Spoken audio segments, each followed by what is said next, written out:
nous sommes au troisième stade de l'étude de la perception du système solaire, appelé le système solaire.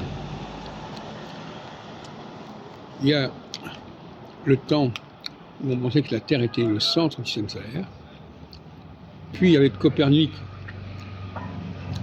à la fin du XVe siècle, au début du XVIe siècle, il y a eu passage à l'héliocentrisme, deuxième temps, et le troisième temps, au XXIe siècle, qui est le passage au chronocentrisme, c'est-à-dire au saturnocentrisme. Et ça, c'est un niveau de conscience supérieur, parce que comprendre que Saturne est le système central, ça modifie totalement l'astrologie, ça modifie totalement notre perception du temps.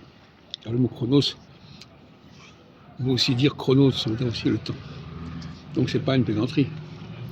Donc là nous sommes à la veille d'une révolution post-copernicienne, une révolution saturnienne, dont je suis quelque part le vecteur, puisque personne, à ma connaissance, n'a jamais dit que Saturne était le centre du système solaire. Bien au contraire, à partir du XVIIIe siècle, la découverte d'Uranus, on a abandonné, on a décentré le système, on ne parle plus de Saturne, Saturne n'est même plus la dernière planète.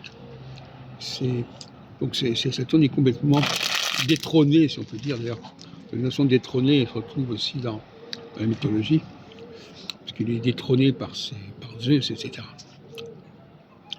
Et donc, Saturne, c'est quand même le nom du Shabbat, puisqu'on appelle en hébreu, Saturne on l'appelle Shabtai, qui n'est pas du tout une coïncidence.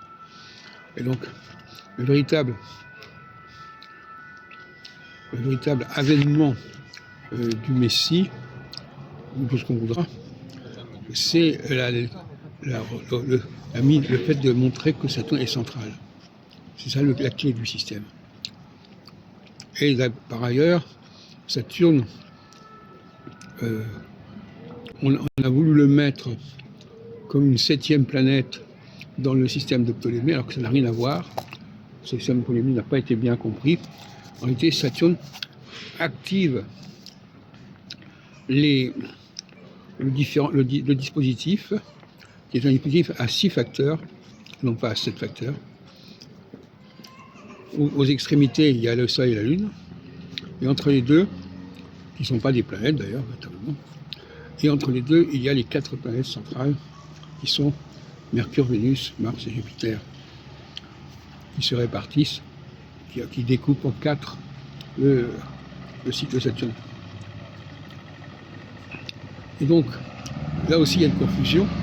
Le septénaire, c'est une fausse, c'est une formulation malheureuse, à moins de vouloir dire que septénaire, c'est 6 plus 1. Et d'ailleurs, curieusement, dans le livre de la Genèse, on a les 6 jours de la création, et le 7e est abordé au chapitre 2 de la Genèse.